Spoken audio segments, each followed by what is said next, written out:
Rob, huge congratulations. A fabulous performance there to beat Nathan Aspinall. How are you feeling after that one? I feel great, obviously, and what I would like to say, you look at the game, and Nathan there, how much bottle did he have?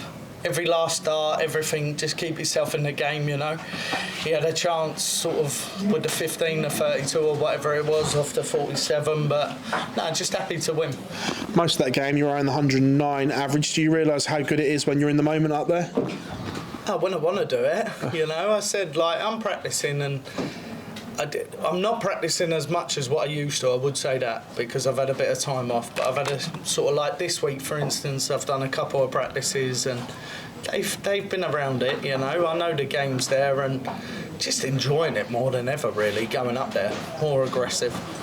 Those games like that are so close and when you're being pushed the whole way, does that keep you focused throughout the whole game where you don't have time to switch off? Yeah, I suppose so, but not only that, it just gives you a buzz, when you want to stay in front and I only had one break and I broke early. I had a great first session. I think I ran the 107 when I walked off. It just sort of stay in front and be able to hold it, show your minerals, but like I said, Nathan there, credit to him, he was fantastic. You've been threatening this all year. We've seen some special performances in tournaments and not quite got over the line. Do you feel that special moment is now closer than ever? Oh dear, I wouldn't say that, I know what I'm like and it could all go back to normal tomorrow, I shouldn't say that, but look, darts is darts and you have to get up there and you have to perform. I want to perform. I want to put the best performance on what I can. Not just for me, maybe the crowd now, maybe just taking everything in and wanting to perform. And I think sort of with the experience what I've got now, I'm able to do that. I'm lucky, I can sort of switch off, and the more I switch off, the better I am. But realistically, sort of to say you win it, you're 3 out, it means nothing, When you're on last, obviously you see the night unfold. When Michael crashes out, does your mindset change at all? No, not really. You've got Nathan Aspinall and he's dangerous, You've got to go up there, you've got to perform like tonight, and if you don't, you'll go home, like I said last night in my last interview. But I think, yeah, look, when he crashes is not much of a shock than when I started the game, When I started this game 7 years ago, Michael was winning most, and credit to him, and now he's, I'm not saying he's winning nothing and not putting him down, but at the same time he doesn't win as much. Rob, congratulations. Cheers. Rob, you said more aggressive there. Has that been a key to your success over the last few weeks? Yeah, I just enjoying it a little bit more, I get into it, I'm a little bit more arrogant, I suppose, I focus more on the game, but you need that, it's a selfish game. Anyone what tells you it isn't, it is, I just want the best for me. That's pretty much it, don't really get any more complicated than that. Winning averages tonight, 91, 90 and I think 89. You've blown it out of the water tonight. You must feel really confident going into the next round. No, not really. I've still got to perform like that in a couple of days, and everyone's dangerous. They all got their qualities and they all got their stuff what they're good at. Damon's no mug, I've been practising with him on the dartboard and you can never overlook him. When he's on it, he's quality, So it's just sort of bit by bit, really.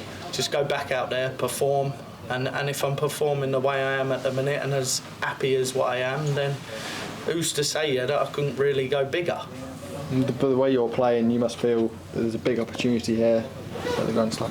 No, one game at a time. I'm going back to the way I used to be. I used to overlook the draw and then I used to go out with my tail between my legs. So we're definitely not doing that. Definitely not doing that. So now, one game at a time. Don't take anything for granted. Just get your head down, just play, and hopefully enjoy it too.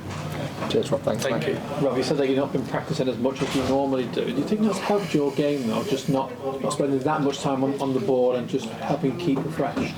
I think my problem is that I'm quite ritual in what I like to do, and I always have been.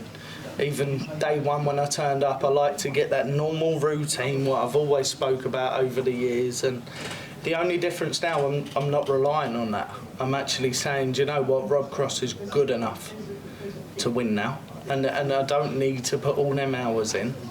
I just need enough just to sort of tip me over to the next week. And yeah, it's changed. The throw's a lot looser, it's a lot sweeter, and you know. If it carries on, then yeah, who knows. And we heard the fighting talking stage that you want to win everything, you want to be the next Phil Taylor. Not really heard language like that before. Does that just show a new mindset and new determination from you? I think the mindset's very, very good. Look, to achieve what Phil's done and dominate, it's impossible. You really got to look at it. But at the same time, I said it.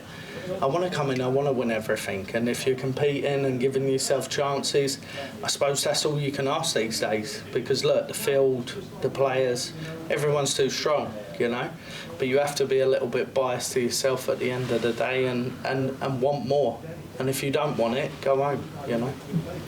And from every year since you've been on tour, I think apart from 1 year you've made a ranking major final. So you are due one. You think it will be this week, or maybe why not Minehead and the World Championship with the way that you're playing?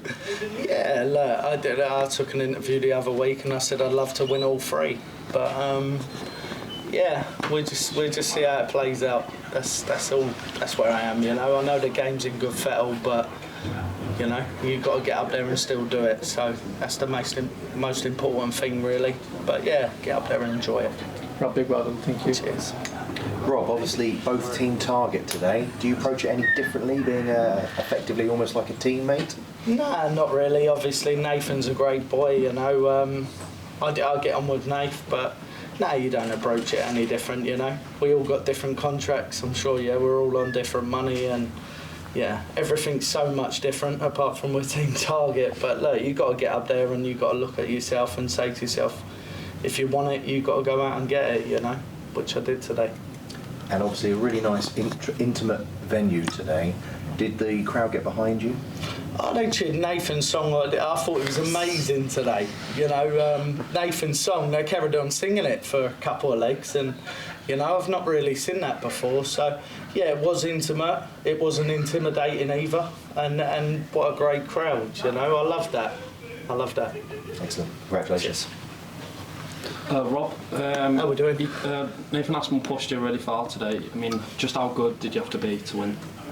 Obviously, I had to be good. The difference is, look, Nathan's number 6, he's world match play champion. You're not going up there and you're not really playing a Scooby. I don't think there is a Scooby out there anymore, really. It'd be nice to find one because I'd like an easier game. But at the same time, look, credit Nathan. He just don't go away. He's got bag full of bottle.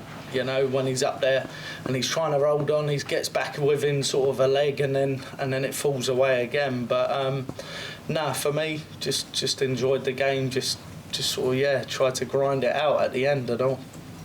Yeah, and previously you said that in tournaments when you were playing in the past, you said that you overlooked opponents when you looked at the group who was coming next. So how do you see that differently now? What do you do? Well, you still got to just do your job, you know, and that's exactly what it is. I think all the tour card holders, they'll be the first person to say to you, if you're successful, yeah, you earn great money and you have probably one of the best jobs in the world, especially for me because I always dreamed to be a dart player. But sort of looking at that, you know, you can't take anything for granted now. The field's so strong. It's always workmanlike, really, you know. And you've got to make sure your game's in the best place what it can be. And you go for ups and downs also. So he's sort of dealing with a lot now. But it is so strong. And you have to try and, these performances sort of make it worth it, I suppose. Yeah. So it's a case of like keeping yourself grounded. I've always been grounded. Yeah. Never changed. Cheers.